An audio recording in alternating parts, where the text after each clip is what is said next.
সুপ্রিয় শিক্ষার্থীবৃন্দ, আজকে যে বিষয়টা নিয়ে আলোচনা করব সেটা হচ্ছে জাতীয় আয় বণ্টনে বৈষম্য পরিমাপ।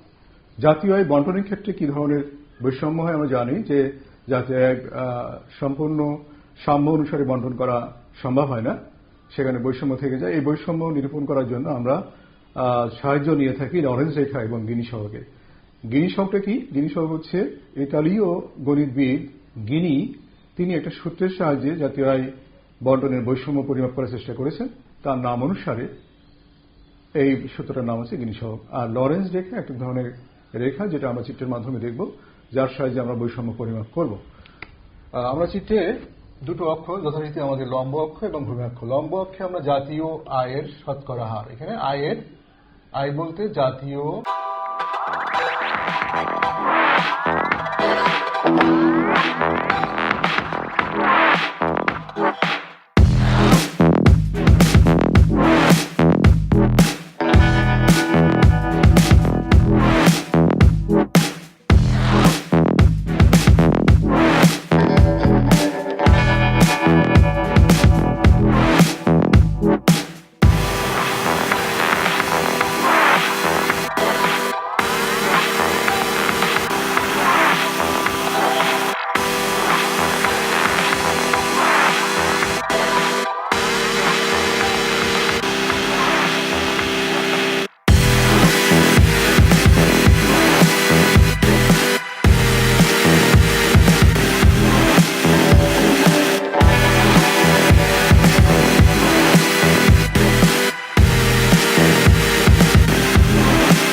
রেখা। এই রেখা 0 এম ডায়াগোনাল রেখা, এই রেখার মাঝখানের যে অংশটা এটাকে আমরা এ দ্বারা ডিনোট করব।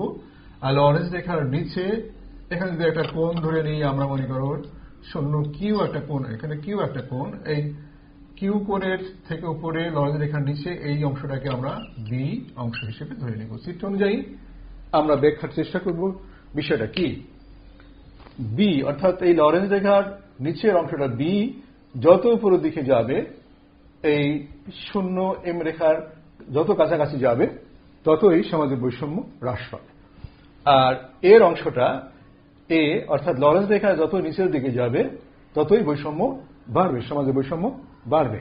অর্থাৎ যদি লরেন্স রেখাটা আমরা মনে করি 0 হয়ে যাচ্ছে, অর্থাৎ 0 কিউ এম এর উপর দিয়ে, লরেন্স রেখা যদি 0 কিউ এম এর উপর দিয়ে চলে যায় তাহলে সমাজে বৈষম্য একেবারে পুরোপুরি বৈষম্য বিরাজ করবে। আর যদি লরেন্স রেখাটা পুরো 0 এম এর উপর দিয়ে যায় তাহলে সেই সমাজে কোনো বৈষম্য থাকবে না। আমরা চিত্রের মাধ্যমে বুঝতে পারলাম যে লরেন্স রেখার এই দুটো রেখার ভিতরে গ্যাপ যতই বাড়বে, অর্থাৎ এর সীমানা যতই বাড়বে, এর সীমানা বাড়তে থাকলে সমাজে বৈষম্য জাতীয় আয় বণ্টনের বৈষম্য বাড়তে থাকবে। আর যদি এই এর সীমানা যতই কমতে থাকে, অর্থাৎ 20 সীমানা বাড়তে থাকে, তাহলে সমাজে জাতীয় আয় বণ্টনের বৈষম্য হ্রাস পেতে থাকবে। এখন আমরা গিনি সহগের মাধ্যমে ব্যাখ্যা করার চেষ্টা করব। গিনি সহগটা কি? গিনি সহগ হচ্ছে আমরা এইভাবে ধরি, জি সমান A divided by A minus B.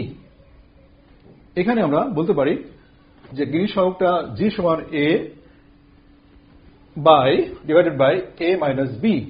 এখানে ধরে নিচ্ছি যদি বির মানটা 0, অর্থাৎ বি লরেন্স রেখা যদি এই 0 কিউ এম বিন্দুর উপর দিয়ে চলে যায় তাহলে সমাজে বির মান আমরা 0 ধরলে কি হবে, এ বাই এ মাইনাস বি মানে 0 ধরলাম, তাহলে এ কাটা গেলে এটা কাটা গেলে মান হবে 1। অর্থাৎ সমাজে পরিপূর্ণ বৈষম্য বিরাজ থাকবে, 100% জাতীয় আয় বন্টনে 100% পরিপূর্ণ বৈষম্য বিরাজ করবে।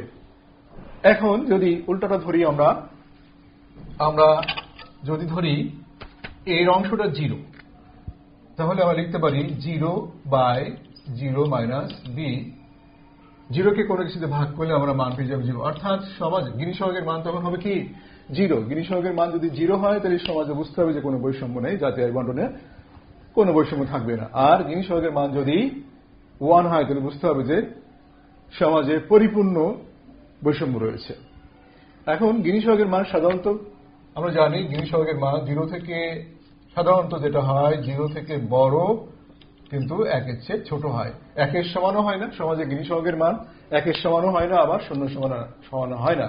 অর্থাৎ সমাজে পরিপূর্ণ বৈষম্যমুক্ত সমাজ থাকে না, অর্থাৎ জাতীয় আয় বন্টনের পরিপূর্ণ বা সুষম বন্টন হবে না, পরিপূর্ণ শোষণমুক্ত সমাজ থাকবে না, আবার একেবারে পরিপূর্ণ অবৈষম্যও থাকবে না, মোটামুটি মাঝামাঝি থাকবে, 0 এবং 1-এর মাঝখানে থাকবে। আমরা দেখতে পেলাম চিত্রে যে জাতীয় আয় বন্টনে বৈষম্য কিভাবে পরিমাপ করা হয়। একটা ছিল অরেঞ্জ রেখা এবং আরেকটা হচ্ছে গিনি সহগের মাধ্যমে দেখানো হয়। গিনি সহগের মান যতই বড় হবে তত সমাজে জাতীয় আয় বন্টনে বৈষম্য বৃদ্ধি পাবে, আর গিনি সহগের মান যতই কমতে থাকবে, ছোট হতে থাকবে, ততই সমাজে জাতীয় আয় বন্টনে বৈষম্য হ্রাস পাবে। সবাইকে ধন্যবাদ।